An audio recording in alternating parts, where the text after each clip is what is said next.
que tenemos conocimiento que producen pues alteraciones debido al contacto del cuerpo o la ingesta. Muchas veces, en su gran mayoría, vamos a aclarar eso durante la exposición, en su gran mayoría de forma accidental, producen serios trastornos que llegan lamentablemente en algunos casos a la muerte de la persona.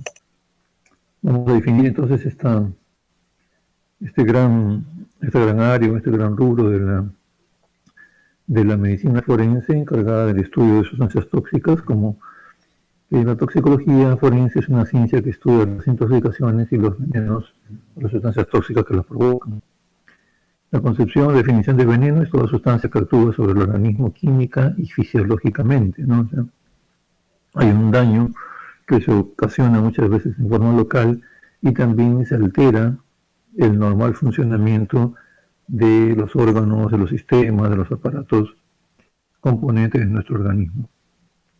Muchas veces este daño tiene que ver con las dosis, que muchas veces son dosis tóxicas, otras veces son dosis pequeñas, la persona sobrevive al daño inicial, pero queda muchas veces con secuelas, ¿no? Entonces se produce el disturbio de la función que resulta en patología o finalmente en la muerte de la persona. Origen de los venenos, ahí tenemos la proyección. Vamos a ir un poco avanzando, ya que esta clase está siendo grabada y la proyección la tienen ustedes ahí para poder también, de igual manera en el aula virtual, está subido también el PowerPoint correspondiente a la clase y como decía hace unos momentos, la clase también, el desarrollo de la misma está siendo grabada. Entonces algunas, como la gran mayoría de estas proyecciones son textos, vamos a ir un poco pasándolas para enmarcarnos en el tiempo correspondiente a la clase. Origen de los venenos, ahí tenemos origen vegetal, animal, mineral y también, por qué no decirlo, sustancias que cuando son utilizadas pues en cantidades por encima de las terapéuticas se convierten también en sustancias tóxicas, ¿no? De producción sintética, ¿no? Barbitúricos, tranquilizantes, estimulantes y muchos otros, ¿no? Que se producen a nivel de laboratorios. De origen animal, por ejemplo, el veneno de las serpientes, que muchas veces hay que tener a la mano o referir lo más rápido posible al que es mordido por una serpiente, para que se le coloque el antídoto correspondiente, si no, pues hay una amenaza seria sobre la vida de la persona afectada, ¿no? Clasificación de los venenos de tipo gaseoso, están dando los ejemplos ahí correspondientes. Venenos volátiles, como por ejemplo el alcohol, el óxido cianhídrico, el fósforo. Venenos minerales, no metales pesados como el plomo, el arsénico, ácidos y bases cáusticos. Venenos orgánicos, como barbitúricos, alcaloides.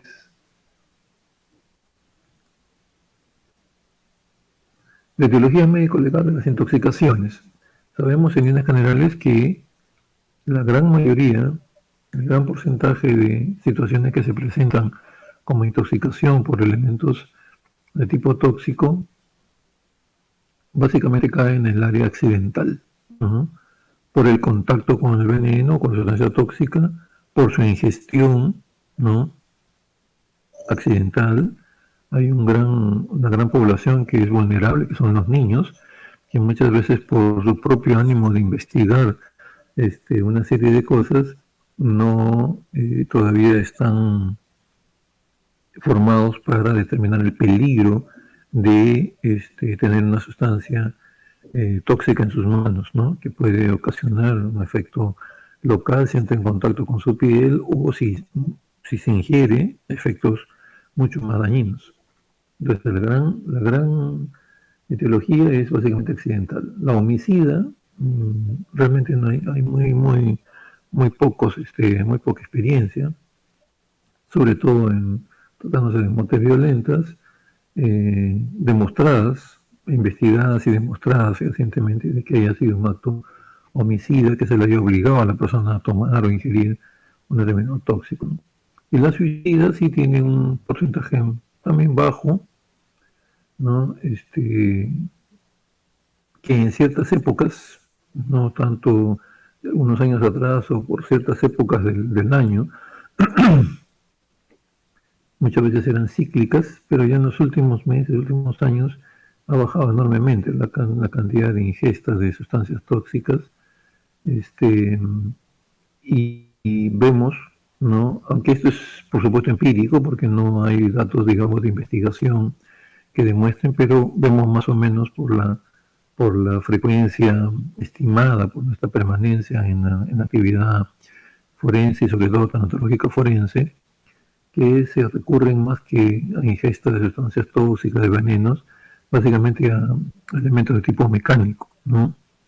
Este, por ejemplo, ahorcamientos, por ejemplo, heridas producidas por proyectiles de fuego, básicamente son las que en los últimos meses, últimos años están, digamos, siendo en la representatividad, manteniendo la representatividad de actos de tipo suicida, ¿no? Se está cada vez viendo menor ingesta, por ejemplo, de raticidas, que son carbamatos, ¿no? O de otro tipo de sustancias. Entonces hay muy pocos casos en los últimos meses, últimos años, ¿no? El mecanismo de acción, ¿no? O sea, lo que provoca el que un veneno, una sustancia tóxica entre en contacto con nuestro cuerpo, básicamente son de los siguientes tipos, ¿no? La reacción local o de tipo cáustica sobre todo corrosiva, ¿no? Los álcalis crean una escara húmeda, blanda y jabonosa, y los ácidos y sales metálicas una escara seca y friable, ¿no? Los álcalis, básicamente conocidos como más adelante como por ejemplo las lejías, como un ejemplo de este grupo, y los ácidos y sales metálicas, ácidos altamente corrosivos como el ácido sulfúrico, el ácido clorhídrico concentrado, que vamos también a comentarlo, crean este tipo de situaciones de tipo local, ¿no? Local a nivel de piel muchas veces, y la gran mayoría de este tipo de reacciones es básicamente ante la ingesta, ¿no? Y su daño a nivel de tubo digestivo, básicamente en estómago, esófago, duodeno. No se crean este tipo de reacciones ante la ingesta de este tipo de venenos. En líneas generales, la absorción es digestiva, respiratoria, puede ser también por vía cutánea, y las otras vías también que se mencionan acá.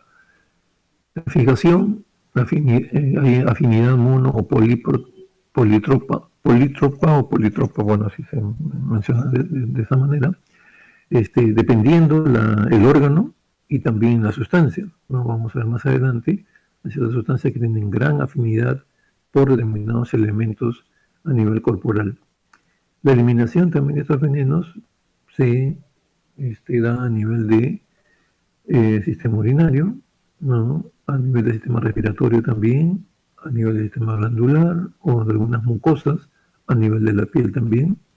Hay varias vías de eliminación, ¿no? Después de definitivamente tener todo un metabolismo interno, provocar los daños que vamos a ver más adelante, pueden eliminarse por diversos sistemas orgánicos.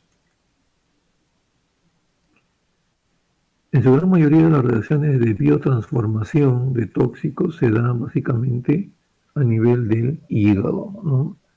En la fracción microsomal del hígado es donde ocurre todo este tipo de biotransformación y por supuesto el daño, ¿no? Que va quedando a nivel de este órgano también vital. Otros tejidos como riñón, mucosa intestinal también tienen capacidad metabolizadora, pero esencialmente el mayor porcentaje, el mayor daño y el mayor nivel de biotransformación se da en el hígado, ¿no?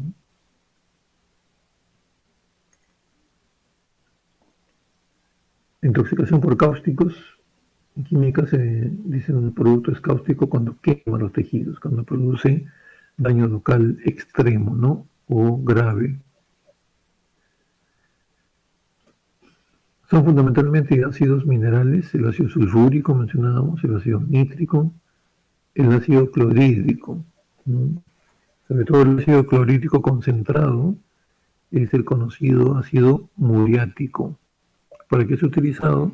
Para efectos de limpieza, desinfección, ¿no? De sanitarios, de algunas superficies en las cuales tienen residuos que no son eliminados con tanta facilidad por otros elementos de limpieza. Al producir acción directa, va a quemar, va a desintegrar ese tipo de elemento y dejar la superficie en tipo limpio.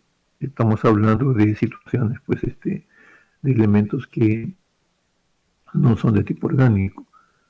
Entonces, el ácido clorhídrico, el ácido sulfúrico es altamente corrosivo, ¿no? Basta que una gota entre en contacto con la piel y puede producir, pues, una quemadura extrema, perforación. Ahorita ya nos imaginamos si es que no podemos imaginar si se ingiere ácido sulfúrico, ¿no? Evidentemente, entrar en contacto produce quemaduras a nivel local, ¿no? En boca, en esófago, y que esto es receptado o recibido en el estómago, produce en pocos minutos, además de dejar la escara que hemos mencionado, escara dura, eso se ve en la práctica forense que produce perforaciones, básicamente, porque es altamente corrosivo. Al igual también que el ácido clorhídrico concentrado. Aunque el ácido clorhídrico concentrado, digamos, las perforaciones se pueden dar dependiendo la cantidad, sobre todo, de sustancia ingerida y el tiempo de permanencia, ¿no? Y su concentración, vamos a ver más adelante. Nuestros elementos que concurren hacen, digamos, manifiestan mucho mayor su daño a nivel corporal. Entonces, estos elementos cuya intensa acción corrosiva da lugar a graves destrucciones de los tejidos con los que se ponen en contacto, lo que decíamos, ¿no? El ácido sulfúrico produce perforaciones. Al producir perforación que sobreviene, peritonitis química, el contenido del estómago se libera hacia la cavidad peritoneal, ¿no? Produciéndose ya toda una catástrofe. Ahí pasa la peritonitis, pasa a la sepsis y eso pasa a un colapso total y muerte de la persona. La facilidad de su adquisición explica que fueran comunes envenenamientos de tipo suicida en algún tiempo, ¿no? Y hasta ahora, esta facilidad para su expendio y evidentemente para la compra de muchas personas está libre muchas veces de prohibiciones, donde se han intentado numerosas publicaciones de disposiciones que restringen o prohíben en algunos casos su comercialización. Uno puede, pues, ir a la ferretería del barrio y encontrar ácido muriático, encontrar raticidas, el famoso Campeón y otras marcas también de raticidas, para el uso que se le debe dar, pero también si una persona tiene planificado, pues, llevar adelante una intención suicida, puede ir a comprar esos alimentos y tranquilamente también puede usarlos y concretar su determinación de autoeliminarse. Intoxicación por ácidos cáusticos. Más raros son los envenenamientos criminales y las intoxicaciones accidentales suelen ser frecuentes debido a confusiones por el uso de botellas no rotuladas, ¿no? Pero son pocas realmente. La cuestión accidental es en su gran mayoría, decíamos, pero el porcentaje es muy reducido, ¿no? Sin embargo, las acciones de tipo homicida son escasísimas, muy escasas, ¿no? En la experiencia forense y tanatológica forense, que de nuestra parte, lo que trabajamos, tanto yo como el doctor Takuda, el doctor Ramos está más en la parte clínica, pero también igual, no tiene experiencias, al menos que habíamos comentado últimamente, de acción, de ingesta o de entrada de uso de este tipo de sustancias tóxicas con intenciones de tipo suicida ni homicida, ¿no? Básicamente los resultados que se dan son esencialmente de tipo accidental, ¿no?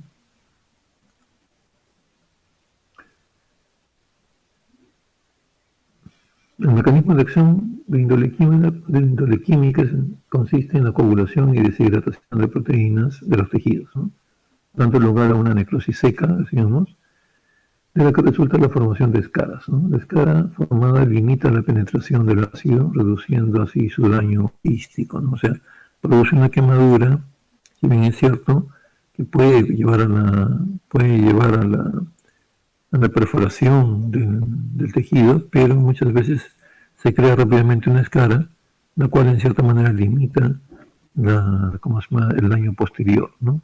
Pero eso dependerá evidentemente de lo que vamos a ver más adelante, la concentración del ácido, su cantidad y la permanencia en lugares que son altamente sensibles, como por ejemplo el estómago.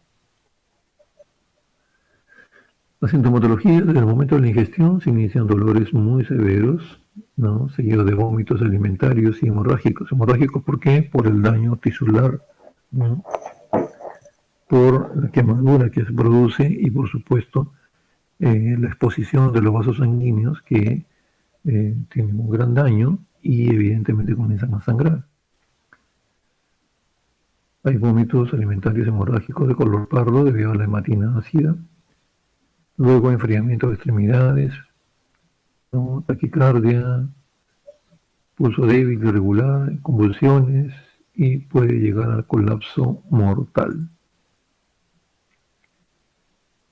Igualmente en la laringe se puede producir edema de glotis con asfixia produciendo taquipnea, disnea, estero respiratorio. El hecho de que entren en contacto este tipo de sustancias tóxicas puede producir inmediatamente una reacción inflamatoria, ¿no? Produciendo edema de laringe y también dependiendo de la sensibilidad de la persona puede producir también una mayor intensidad, una mayor o menor intensidad de edema. Y si el edema es severo, tipo reacción anafiláctica, se produce por la instalación en pocos minutos de síndrome asfíctico y muerte de la persona, ¿no? O sea, muerte por la asfixia debido a la ingesta de sustancia tóxica y no tanto por sus efectos finales, no en el tubo digestivo, sino básicamente desde que ha tomado en contacto veneno, sustancia tóxica con la estructura del aparato laringotraqueal, ¿no?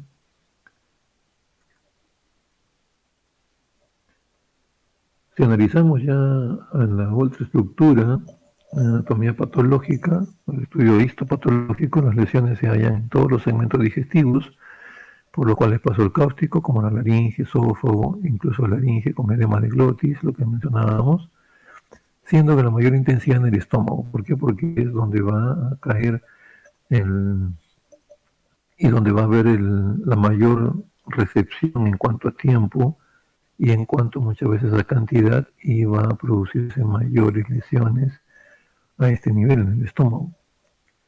Se trata de escalas de forma irregular, discretamente endurecidas, que ponen gruesas, producen engrosamiento de la pared gástrica, las cuales se ven opacas. Al desprenderse se observa el fondo denudado y hemorrágico, y en momentos avanzados el proceso cicatricial conduce a estenosis. Si es que hay una superación, una sobrevida, sobre todo en ingestas de muy poca cantidad, quedan secuelas, ¿no? Las secuelas realmente son a veces bastante penosas, ¿no? Porque hay estenosis esofágica, estenosis a nivel de duodeno, ¿no? Una serie de situaciones que va a hacer que la calidad de vida sea totalmente, digamos, alterada y sea realmente penosa, ¿no? Para la persona víctima de este tipo de situación. Intoxicación por álcalis son los hidróxidos sódicos, potásicos, sales básicas, los hipocloritos. El hipoclorito de sodio, altamente conocido por nosotros, que es la famosa lejía, ¿no? Se utiliza como elemento blanqueador, ¿no? De superficies, en la utilización del lavado de prendas de vestir, ¿no? Sobre todo de color blanco, para poder justamente recuperar el color y blanquear esta prenda de vestir, ¿no? Generalmente de carácter accidental son las ingestas, siendo los niños principalmente las víctimas más frecuentes, ¿no? La intoxicación suicida se da con cierta frecuencia, pero como decíamos hace unos momentos, ya ha disminuido bastante el uso de estos elementos, ¿no?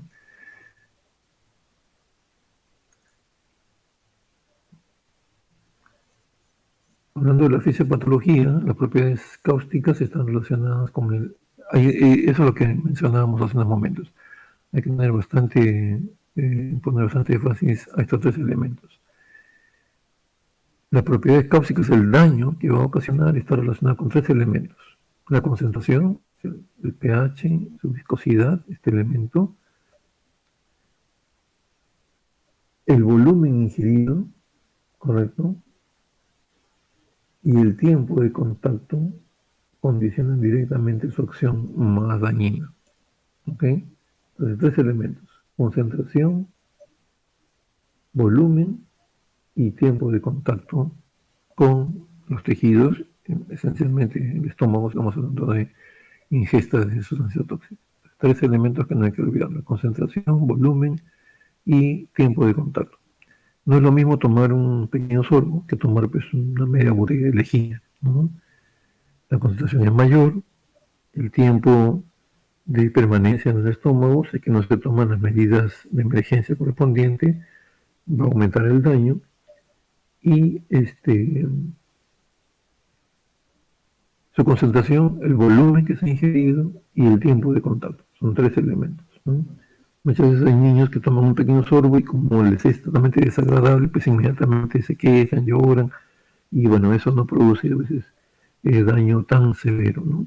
A diferencia de a diferencia de una actitud de tipo suicida en que evidentemente para asegurar la autoeliminación tiene que tomarse pues una buena cantidad, ¿no? Y eso va añadido a la concentración y el tiempo que entra en contacto la sustancia con los órganos o las superficies comprometidas. Los álcalis corroen los tejidos y se combinan con las albúminas, formando combinaciones solubles y originando saponificación a nivel de las grasas. Esta acción ha sido llamada necrosis de licuefacción y conduce a la formación de escaras blandas. Hay también la diferencia, ¿no? Con los ácidos altamente corrosivos que formaban, ¿qué cosa? Escaras duras, endurecidas, ¿no? Como costras. En cambio, los álcalis forman escaras blandas, untuosas y translúcidas. Estas escaras carecen del efecto protector que tenían los ácidos corrosivos, como lo decíamos, ¿no? Porque sus efectos se extienden en profundidad, o sea que al haber esas escaras blandas es más factible que se llegue definitivamente a la perforación y a la lesión en profundidad, ¿no? Que muchas veces da bastantes problemas y complicaciones, lesionando diferentes capas de órganos afectados y extendiendo la trombosis vascular, la trombos, y la necrosis definitivamente, ¿no?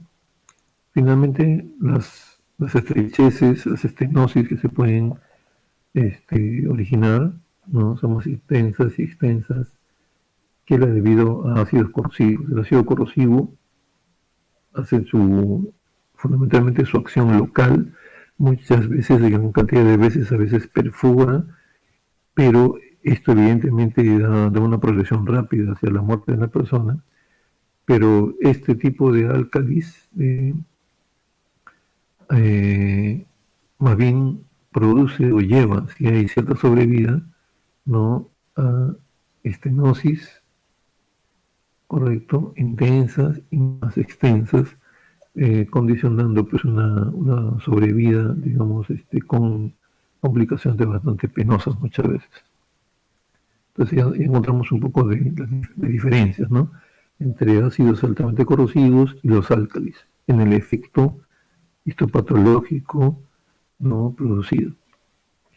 Otro elemento que también produce envenenamiento, produce intoxicación que lleva en gran porcentaje a la muerte de la persona es la intoxicación por monóxido de carbono. El monóxido de carbono es un gas incoloro, inodoro, en estado puro, aunque en mezcla con otros gases pueden tener un olor característico. Entonces, la fuente de producción, ¿cuáles son las que se conocen? Las que se conocen es básicamente combustiones incompletas de materia orgánica, combustión de sólidos, madera, leña, carbón mineral, combustibles líquidos, ¿no? Esencialmente los obtenidos de la refinación del petróleo, la gasolina, gas propano, explosivos, correcto, también de igual manera, explosivos desencadena también en su reacción de tipo química o físico-química, también eliminación de monóxido de carbono. El tabaco también, evidentemente, ¿no? Todo lo que entre en combustión, ¿no? Evidentemente tiene un contenido en mayor o menor porcentaje de monóxido de carbono. ¿Qué recordamos de este tipo de sustancia tóxica? Bueno, que en la etiología médica los envenenamientos criminales son muy raros, habiéndose visto en suicidios colectivos y en campos de concentración nazis como un medio de exterminio. Se utilizó en un determinado momento, pero después se optó por otro tipo de sustancias también, ¿no? Que eran más económicas y eran la letalidad ocasionaba en menor tiempo, ¿no? Que la intoxicación por monóxido de carbono. El monóxido de carbono requiere una exposición de mayor tiempo en una persona, ¿no? Ok, entonces los envenenamientos criminales son muy raros, ¿no? Pero como les digo, estos ejemplos ya de hace muchos años son valederos para tomarlos en cuenta. La intoxicación suicida era frecuente, ¿no? Cuando no se tenía disponibilidad de otros elementos, e indudablemente ha habido casos acá, ¿sí? De muertes violentas ocasionadas por este tipo de acción del monóxido de carbono. Hace ya una buena cantidad de años atrás tuvimos casos de muerte violenta recuerdo de una pareja, ¿no? Que en una situación extrema deciden poner fin a sus vidas, eh, tenían su carro guardado en su garaje, en el carport, y se suben al auto, prenden.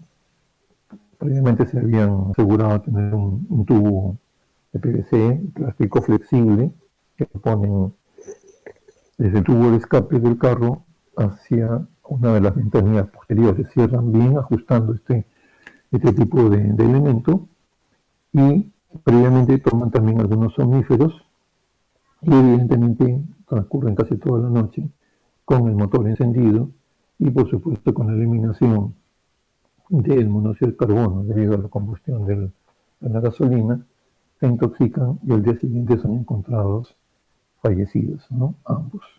Evidentemente una muerte de tipo violenta, la cual amerita la investigación fiscal y la realización de la necropsia correspondiente. En un minutito, por favor, y estoy nuevamente con ustedes. Bien, nuevamente estoy con ustedes. Entonces decíamos que básicamente los envenenamientos, las intoxicaciones por monóxido de carbono, tuvimos ese caso que les menciono hace ya unos años, una buena cantidad de años atrás, y lo que sí hemos tenido es situaciones digamos, muy penosas,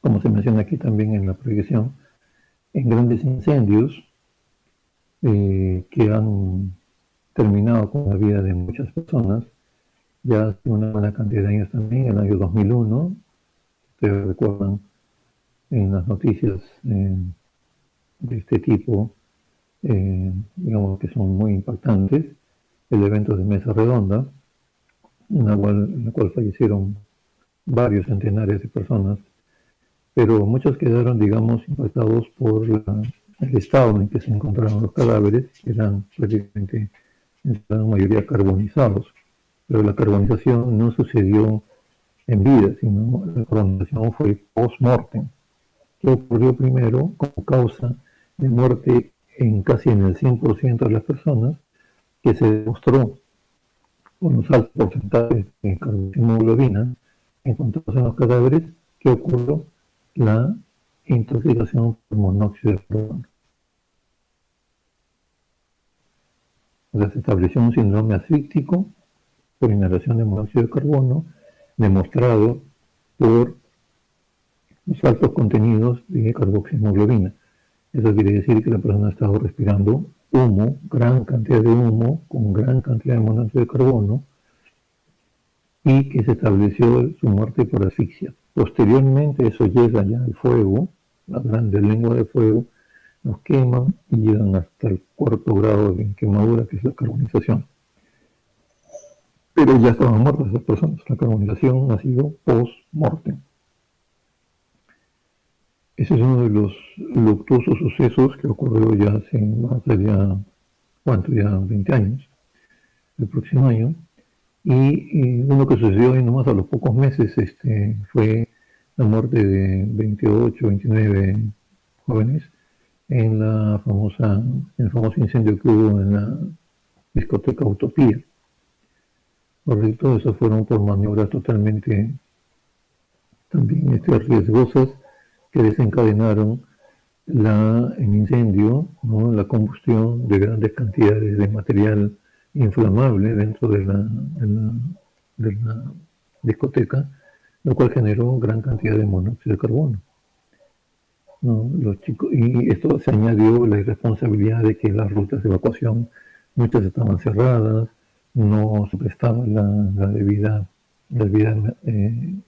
medidas de seguridad, ni tampoco de evacuación, como hemos mencionado, lo que motivó pues la mayor concentración de monóxido de carbono en áreas pequeñas, cerradas, como por ejemplo servicios higiénicos, y la gran mayoría de jóvenes comenzó a respirar humo con alto contenido de monóxido de carbono, 28, 29 de los cuales murieron asfixiados.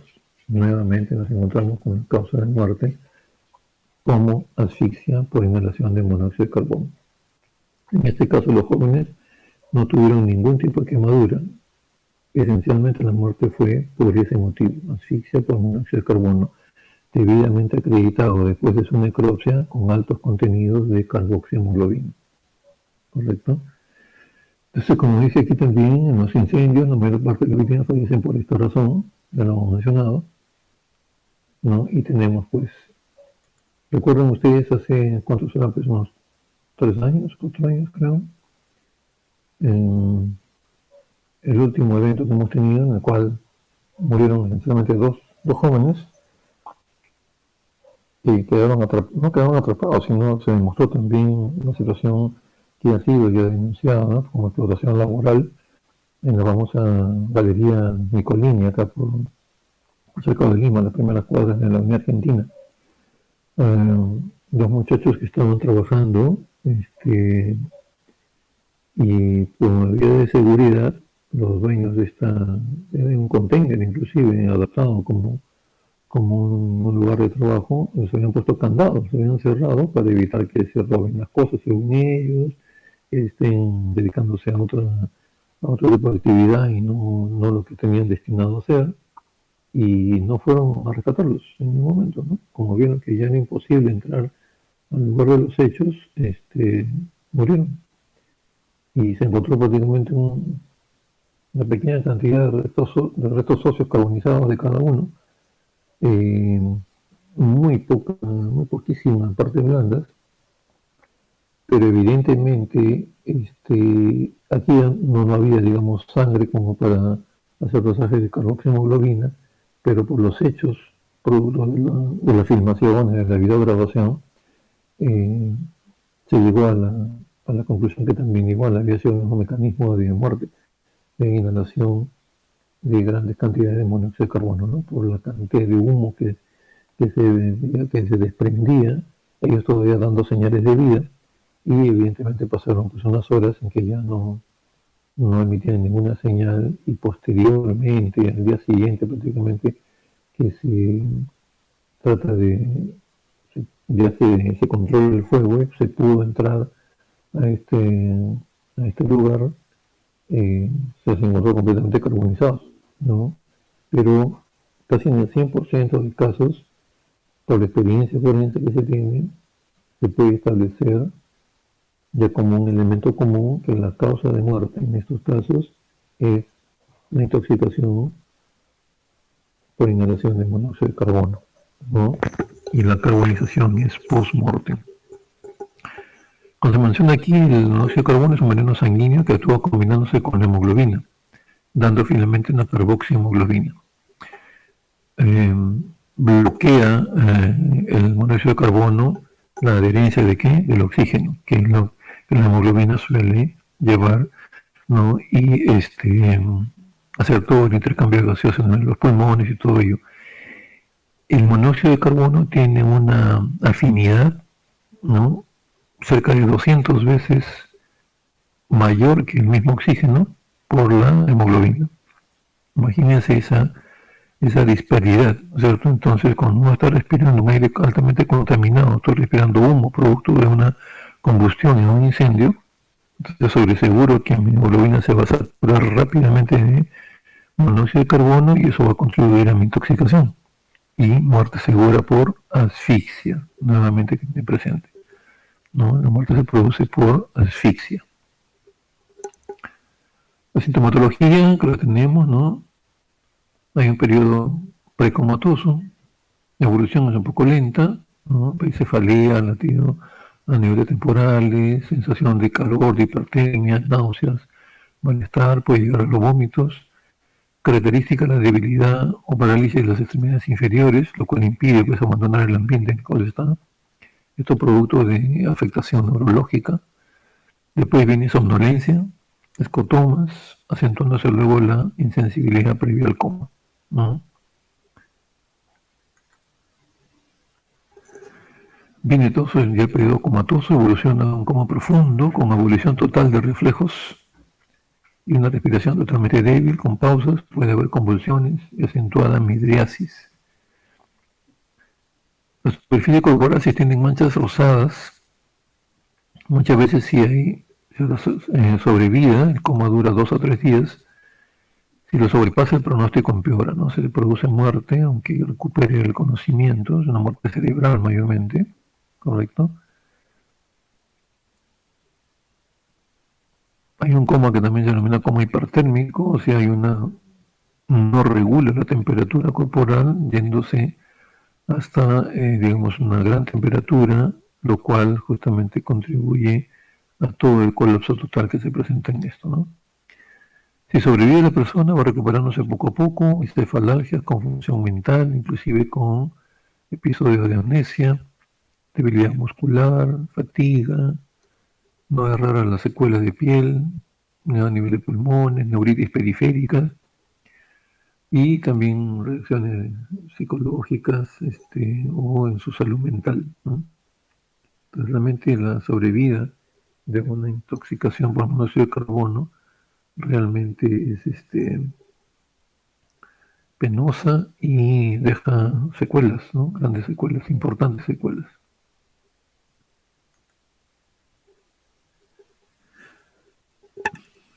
La anatomía patológica, ¿no? Que vemos en estos casos, el examen externo del cadáver llamaba la atención la coloración rosada de la piel, las livideces muy extensas, tienen igualmente una coloración más viva, se dice rojo, bueno, aquí había un error, rojo cereza o rojo carmín, ¿no? Algunas veces es de presentación paradójica. O sea, las livideces se forman, como sabemos y lo hemos estudiado en los fenómenos cadavéricos, en la parte de tanatología, donde se forman en los lugares de declive. Por acción de la gravedad, la sangre se deposita dentro de los vasos sanguíneos en la zona de declive. Pero encontramos otras áreas que no están en la zona de declive. Eso es básicamente por la coloración intensa de la sangre, ¿no? La coloración rojo cereza, rojo grosella, dicen algunos, ¿no? Cuando uno ve esto, yo les aseguro que cuando ustedes tengan eventualmente una oportunidad de ver una coloración de este tipo, ya sea en piel o en la práctica de una necropsia en los órganos, que también se refleja intensamente, una coloración rojo cereza, rojo grosella, y averiguan el antecedente directo anterior de una intoxicación por monóxido de carbono, nunca se van a olvidar de ese color, es característico.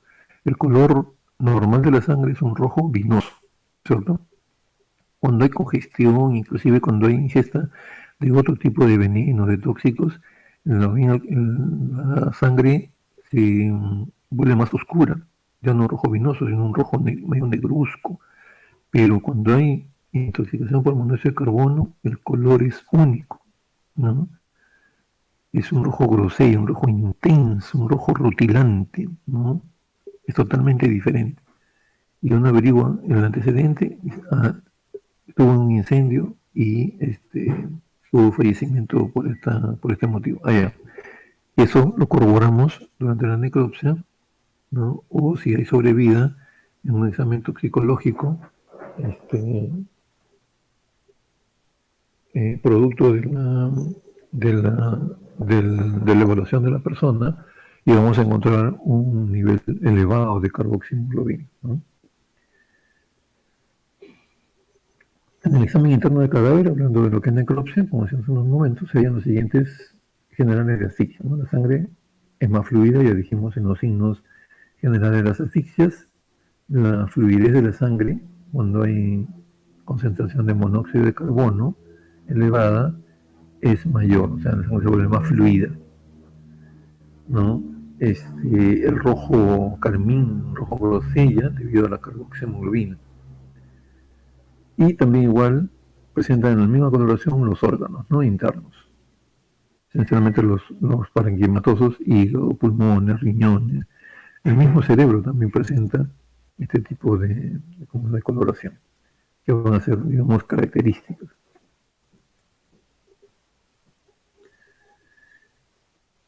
Pasamos a otro grupo de tóxicos, que son los carbamatos y organofosforados, ¿no? Los carbamatos esencialmente eh,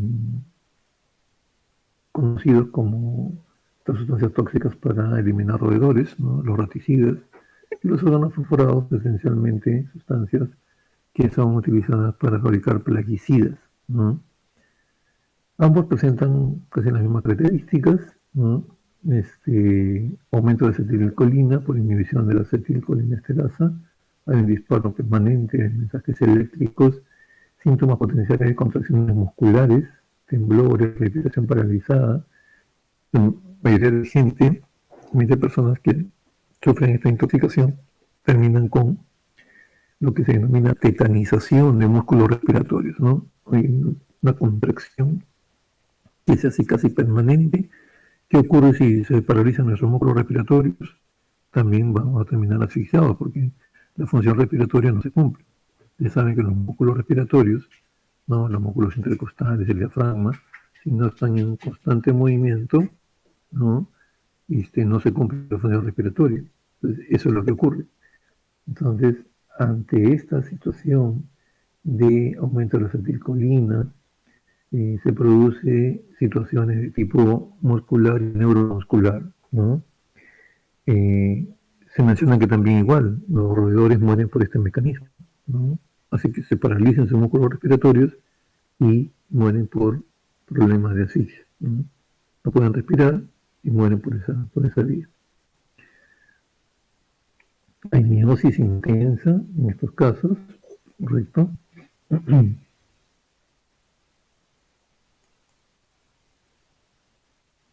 Luego tenemos otro grupo también de veneno, de tóxico, que es el metanol, ¿no? Es el alcohol que muchas veces es adulterado, no es producto, es como el etanol, que es producto de la destilación, digamos, de la vid, de las uvas, ¿no? Esto sí, muchas veces son alcoholes de tipo industrial, adulterados, y que mayormente pues ingieren, se fabrican esos tragos de dudosa procedencia, o este alcohol muy, muy barato, es consumido por gente que cae muchas veces en el alcoholismo, ¿no? Pues estos borrachitos que se encuentran en zonas ya conocidas, por ejemplo en las grandes capitales de provincia, de región, aquí en Lima, por ejemplo, es conocido lugares donde se concentran esta gente y evidentemente sufren una intoxicación a veces crónica. Cuando ya se pasan de la cantidad, fallecen, nos encontramos muertos ahí y cuando vamos a realizar la necropsia, encontramos pues cantidades industriales de metanol a nivel de su sangre, ¿no? La dosis letal se menciona aquí la concentración, su vida media, el metabolismo es básicamente hepático, lento, por lo cual hace que se produzca más daño en este órgano, ¿no? La excreción es muy poca. La oxidación catalizada por el alcohol deshidrogenasa lo transforma en formaldehído, imagínense. ¿Qué sustancia contiene formaldehído? El formol, ¿no? Se imagínense, ¿no? Prácticamente a contener esta producto de metabolización, entonces internamente se van haciendo un gran daño en los órganos, ¿no? Y en su metabolización rápidamente progresa a otro tipo de componentes, ¿no? Mucho más tóxico, como el ácido fórmico, por ejemplo, ¿no? Se produce acidosis y toda una situación de tipo ya letal muchas veces, ¿no? Muchas veces aparecen como brotes epidémicos, y además aún cuando hay contrabando de licor o ventas clandestinas, ¿no? Es consumido en lugar del etanol cuando este es muy caro o no está disponible. También se da por inhalación, absorción cutánea, cuando entra en contacto mayormente, pero pues por la ingesta es lo que se produce mayormente los daños ya irreparables, ¿no? La parte clínica hay una agudeza visual cada vez más disminuida, ¿no? Se puede encontrar inicialmente hiperemia del disco óptico, borramiento de los bordes por edema, hay nistagmus vertical y rotatorio, poca o ninguna respuesta a nivel pupilar, ¿no? Acompaña de palidez de papila, lo cual representa ya un signo de mal pronóstico, con progresión a la ceguera permanente. Es una intoxicación de tipo aguda, hay disnea o taquipnia, ¿no? En estados tempranos relacionados al metanol no metabolizado, ¿no? Luego sirve como mecanismo compensatorio de acidosis, falla respiratoria súbita, es el evento a veces terminal, dolor abdominal a veces severo, porque se produce muchas veces necrosis pancreática. Imagínense, ¿no? Ese tipo de evento desencadena un dolor abdominal severo. Anorexia, náuseas, vómitos, es parte del cortejo clínico, ¿no? Otro elemento que también es importante conocer en líneas generales que produce intoxicación es la intoxicación por plomo, ¿no? Entre las principales fuentes de contaminación ambiental destacan la explotación minera, la metalurgia, las actividades de fabricación y reciclaje, ¿no? Porque hay muchas veces pintura, y lo dice posterior, ¿no?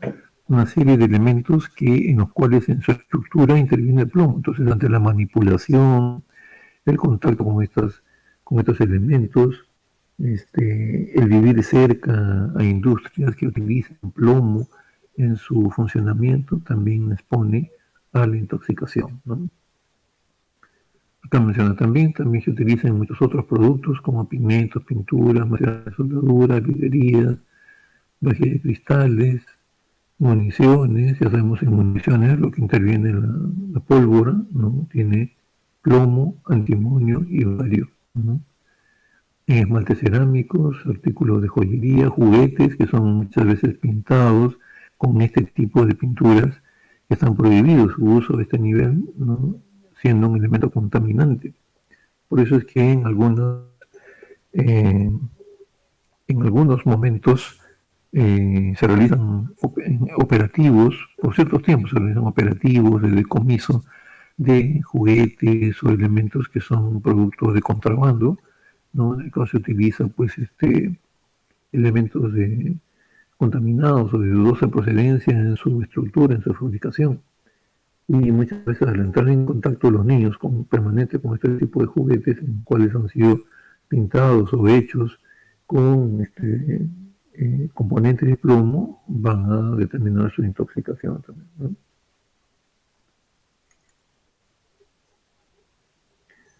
Es más frecuente la intoxicación crónica, produciendo invalidez, generaciones genéticas, más tóxicos los derivados del plomo es el acetato, Desde el punto de vista anatomopatológico se observan lesiones irritativas, equimosis de mucosas gástricas, congestión intensa, ¿no? O sea, hay una intoxicación de tipo crónica y muchas veces se ha dado también, ¿no? O sea, la intervención en poblaciones que viven cerca, asentamientos mineros que no cumplen con las medidas de bioseguridad, de conservación del medio ambiente, etcétera, y que sus desechos, conocidos como relaves, tienen alto contenido de tóxicos, ¿no? De plomo, otros elementos que vamos a mencionar también más adelante. Entonces son elementos altamente contaminantes y que evidentemente están siendo perjudiciales para la población, ¿no? Que vive cerca estos centros mineros o a grandes fábricas, por ejemplo, que utilizan plomo en su estructura, como materia prima los elementos que fabrican. Se hacen intervenciones, se chequean, se revisan a niños, madres gestantes y a toda la población y vamos a encontrar altos niveles de plomo, ¿no? Lo cual hace pues justificable las patologías o las manifestaciones clínicas que se presentan, ¿no? Los niños que sobreviven a intoxicación grave pueden padecer diversas secuelas como retraso mental, trastorno de comportamiento, ¿no? Que muchas veces no son explicables o no son detectables a tiempo. Papá, mamá no les brinda mucha importancia. Cuando realmente se realizan lo que hemos mencionado, estas intervenciones, ahí se sacan realmente las consecuencias, ¿no? Otro elemento también tóxico es el arsénico, ¿no? Los derivados del arsénico se utilizan con diferentes finalidades como por ejemplo preservación de maderas, fabricación de herbicidas, insecticidas, fungicidas, o sea, utilización en el agro, en el campo, que tener mucho cuidado. En fundiciones de cobre, plomo, estaño, en la industria microelectrónica, vidrio, pigmentos, ¿no? En la síntesis de fármacos veterinarios, antiparasitarios, etcétera, ¿no? Muchos de estos elementos contienen cierto porcentaje de arsénico. La intoxicación crónica va de acuerdo a su intensidad, ¿no? A lo que entra en contacto o lo que digamos, muchas veces entrando en contacto permanente con la persona. Síndrome gastrointestinal, hay náuseas, vómitos, diarrea. Síndrome cutáneo, eritemas, pústulas, ulceraciones, a nivel del sistema nervioso, cefalías, trastornos visuales, polineuritis, etcétera, ¿no?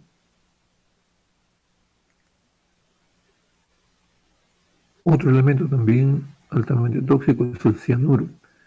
El cianuro es una sustancia química potencialmente letal que actúa rápidamente y puede existir de varias formas. El cianuro puede ser un gas incoloro, como el cianuro de hidrógeno, el cloruro de cianógeno, o estar en forma de cristales, como el cianuro de sodio o el cianuro de potasio. Se describe como un olor a almendras amargas, pero no siempre emana un olor y no todas las personas pueden detectarlo. Con muchas más razones hay que tener cuidado con elementos que no tengan un resguardo y un cuidado adecuado. El cianuro forma un compuesto estable con hemoglobina, cianhemoglobina, que produce efectos tóxicos. ¿Dónde se encuentra el cianuro? El cianuro se encuentra en el humo del cigarrillo también, en un cierto porcentaje, en los productos de combustión, en materiales sintéticos, como plásticos. Los productos de combustión son las sustancias que se desprenden al quemar estos materiales. Las sustancias químicas encontradas en productos utilizados para remover uñas postizas pueden producir cianuro si se ingieren. Algunos adhesivos y alimentos que ponen como por ejemplo el tris, ¿no? Es altamente utilizado, ¿no? Por ofrecer una adhesividad bastante extrema, ¿no? Pero imagínense, contiene también restos de cianuro en su fabricación. En las cámaras de gas, cuando eran condenados a muerte, ¿no? Muchos delincuentes, básicamente en otros países se utilizaba pastillas de cianuro, como se volatilizaba, era causa de muerte en la ejecución en las famosas cámaras de gas. Síntomas y síntomas en exposición al cianuro. Pueden encontrarse convulsiones, presión sanguínea baja, o sea, hipotensión, bradicardia, pérdida de conciencia, lesión a nivel pulmonar con dificultad respiratoria, falla respiratoria que muchas llevan a la muerte. Algunos de estos elementos fisiopatológicos a veces no son relacionados, ¿no? Sino que tienen que investigarse posteriormente y evidentemente teniendo antecedentes, ¿no? Si hay, digamos, la indicación de la necropsia, tiene que definitivamente tenerse la información previa. Por eso es muy importante, decíamos, que la información que se tenga sea lo más completa posible, porque normalmente en una batería estándar de análisis toxicológicos no se pide depósito de cianuro, salvo que se tenga la sospecha, salvo que se tenga la información previa que nos haga solicitar este tipo de tóxico, ¿no? Si no se tiene esto, entonces se va a pasar la oportunidad de cerciorarnos que esta persona está intoxicada por cianuro. Otro elemento también de intoxicación que es un tóxico es el fósforo, ¿no? Existen dos formas de fósforo, el rojo y el amarillo. El fósforo rojo no es volátil ni soluble, por lo cual no tiene mayores efectos tóxicos, ¿no? El fósforo blanco o amarillo es altamente volátil, se quema por contacto y si se ingiere es extremadamente tóxico.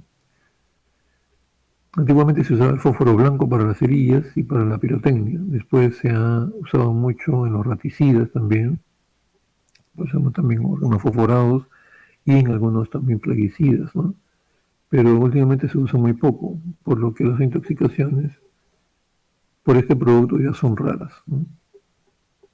Donde más casos se producen es en América Latina, donde se describen casos de intoxicación accidental, sobre todo en niños, y también casos de intentos de suicidio. La dosis letal es muy baja, 1 miligramo por kilo, en niños tal vez menos, ¿no? El efecto tóxico principal es local, produciendo quemadura de segundo o tercer grado.